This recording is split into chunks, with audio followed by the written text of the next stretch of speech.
guys, jumpa lagi di channel YouTube Novi Astriani 15. Pada konten kali ini saya ingin mengulas kisah inspiratif dari Ibu Saroh. Beliau adalah pemilik batik Lebak Canting Pradana. Nah, bagaimana sih kisah sukses beliau dari seorang guru SD menjadi entrepreneur batik dengan omset 1 miliar per tahun? Berikut wawancara saya dengan beliau, semoga bisa menjadi kisah inspirasi bagi kita semua. Selamat menyaksikan.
Ya, Assalamualaikum Ibu Umi Saroh ya, sebagai owner langsung Batik Lebak Canting Pradana.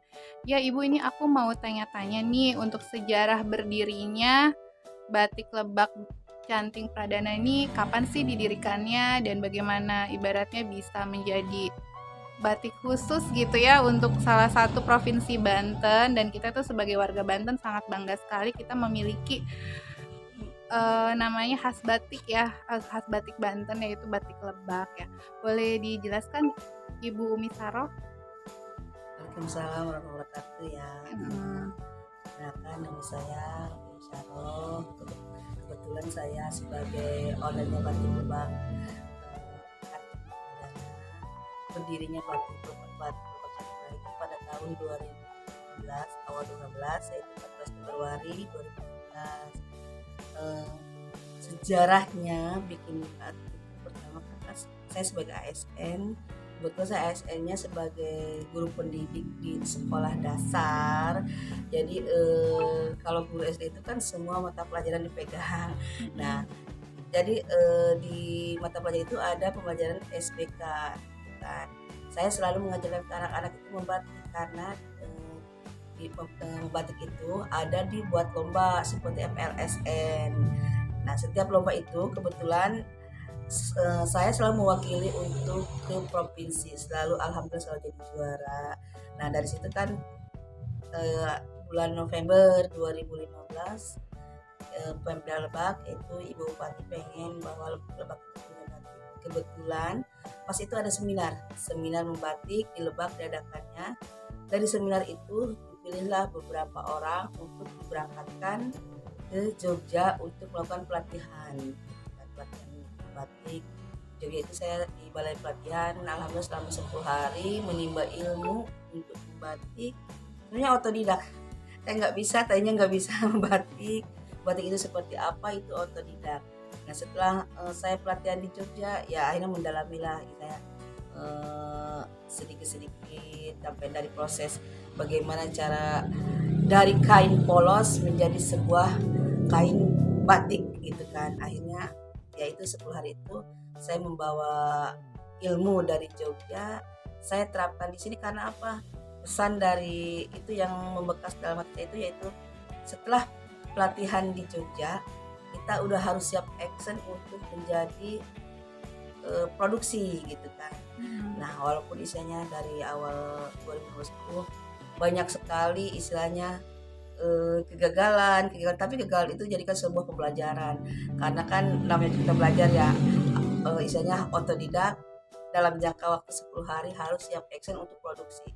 Tapi alhamdulillah seiring dengan waktu, sedikit belajar akhirnya kan bahkan saya menerapkan kepada kerja saya itu sebenarnya nol, saya memberikan pembelajaran untuk nol ke pekerja itu, dia nggak tahu yang namanya bagaimana cara membatik itu, tapi saya ajarkan dari cara mencanting, dari cara pewarnaan sampai dengan polotan, saya ajarkan ke karyawan saya. Waktu itu karyawan itu awal pertama itu saya punya 10 orang. Nah setelah lama-lama akhirnya punya karyawan kurang lebih dari 35 orang. Mereka itu dari warga di sini setempat. Jadi ini semua kampung di sini tuh ibu-ibunya membatik gitu. Jadi istilahnya alhamdulillah Membuka bisa lapangan pekerjaan bisa ya. memberdayakan masyarakat di sini, membuka Iya. lapangan pekerjaan walaupun misalnya inilah sedikit-sedikit. Dan saya memberikan keputusan kepada karyawan itu, pada ibu-ibu itu mereka membawa pekerjaannya ke rumah. Jadi pagi-pagi mengambil pekerjaan, nanti sore menyerahkan pekerjaan. Kan. Jadi istilahnya buat tambah-tambah inilah istilahnya buat apa ya, menghidupi keluarganya. Alhamdulillah. Nah itu yang istilahnya membuat saya merasa bangga sekali, istilahnya intinya saya tidak bisa memberi ke orang, tapi dengan memberikan sebuah pekerjaan mereka asal terakad lah istilahnya kehidupannya, istilahnya penghasilannya seperti itu. Dan alhamdulillah juga seiring dengan waktu saya selalu mengikuti event-event dari istilahnya dari yang di sini sampai ke nasional seperti ke di Inakraf, terus istilahnya, dan kebetulan saya juga jadi mitra binaan BI, mitra binaan BUMN. Itu merupakan kebanggaan ya, karena mereka bisa mengangkat produksi kita supaya naik kelas. Dan emang di Banten ini ada 8 kota dan kabupaten, mereka semua juga punya batik kan. Jadi tapi kita punya batik Lebak itu punya kekhasan tersendiri karena kami itu mengangkat kearifan lokal yang di Kabupaten Lebak. Kebetulan kita Lebak itu punya batik 12 motif. 12 motif itu alhamdulillah sudah hak semua, udah hak cipta semua. Istilahnya mungkin tidak ada yang bisa meniru ya, karena kan kita sudah punya hak sendiri. Di antara itu kami itu punya motif seperti ini nih, ini motif paresa pocong. Nah paresa pocong ini kebetulan ini yang dipakai kemarin sama Pak Sandiaga, ya, sama Pak Sandiaga Uno ya. Ya gitu. Alhamdulillah merupakan kebanggaan ya, istilahnya kita sebagai pelaku usaha, istilahnya batiknya dipakai oleh Mas Menteri sama Pak Menteri BUMN juga, Pak Erick Thohir gitu ya. Dan dengar-dengar juga Bapak mantan Presiden SBY juga pernah pakai batik dari sini ya. Motifnya motif sadulur. Iya, motif sadulur ya, beli di sini juga ya. Iya, oke. Ada filosofinya nggak sih Bu dari batik pocong? Batik apa ini? Batik pocong. Ini parisa pocong. Parisa pocong ya. Nah, ini ada ini nggak sih Bu? Motif ini tuh mengisahkan tentang apa sih? Filosofinya apa gitu? Jadi semua motif batik Lebak yang ada di sini itu semua mengandung filosofi semua. Di antaranya itu parisa pocong. Parisa pocong itu yaitu kan di sini ada leit ya, leit itu lumbung padi, di sini padi. Nah, jadi mengangkat kerukunan istilahnya yang ada di masyarakat di sini. Gitu kan, bahwa kita di sini lumbung padi itu kan tempat menyimpan padi. Jadi masyarakat di sini alhamdulillah tidak akan bukan masyarakat ya, warga Kabupaten Lebak tidak akan merasa kekurangan dengan istilahnya hasil ini panennya, karena mereka selalu menyimpan semua kan. Kerukunan. Nah ini juga, ini kan motif di sini ada motif tenunnya. Terus kalau motif Lebak itu semua motif itu pasti ada bambunya, karena kan Lebak itu berasal dari kata rangkas betul. Rangkas kan betulnya kan bambu gitu. Makanya Mm-mm. semua motif ada bambunya. Oke, oke. Nah, di sini kan juga di Lebak ini juga ada khas suku tertua Banten ya, namanya suku Baduy ya Bu ya. Nah, boleh ini nggak Bu, dilihatin nggak motif untuk yang khusus suku Baduy?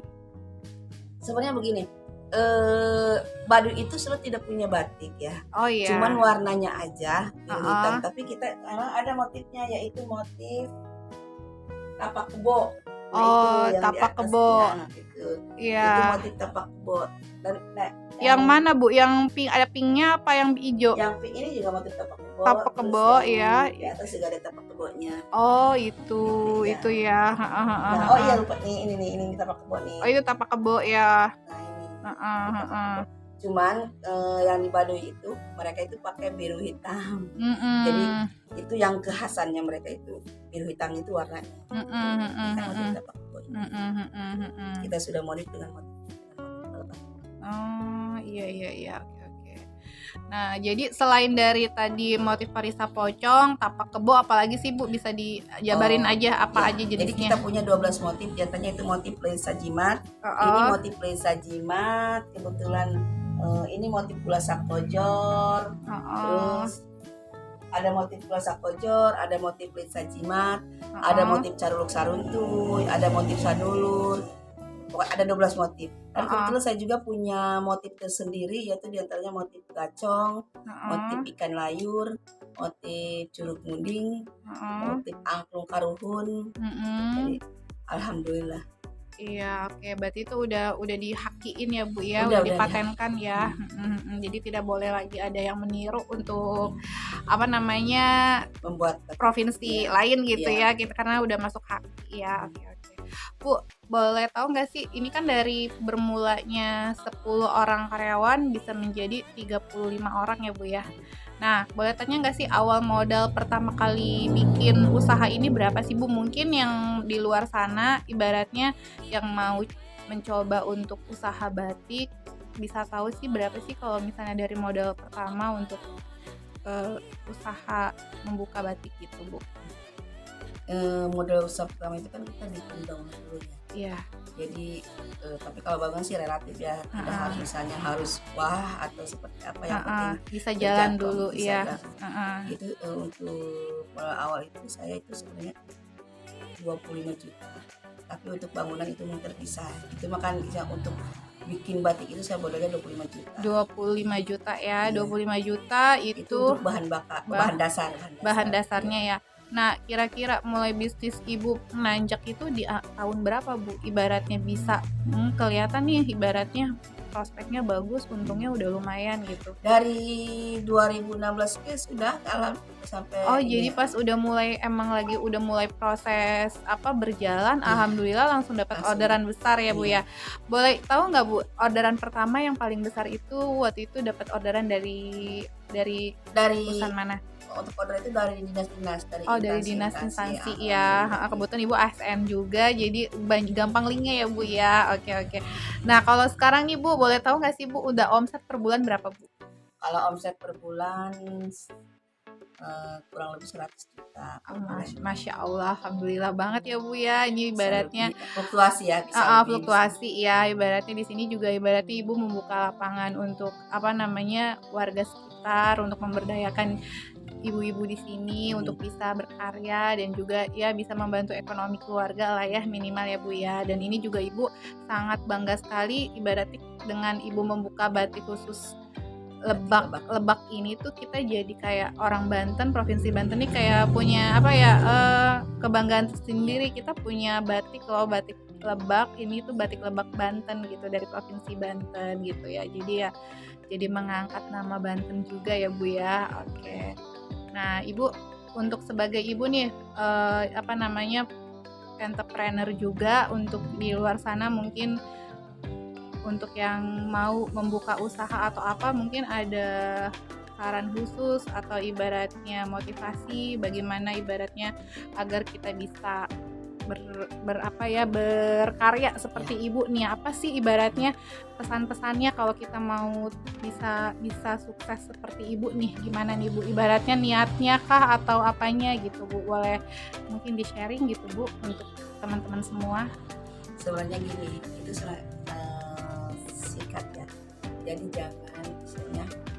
jangan menyerah, kita selalu kita harus bermimpinya setinggi langit, karena mungkin insya Allah mimpi kita itu dibuktikan sama Allah ya. Karena apa? Tapi ini mimpi atau enggak ya?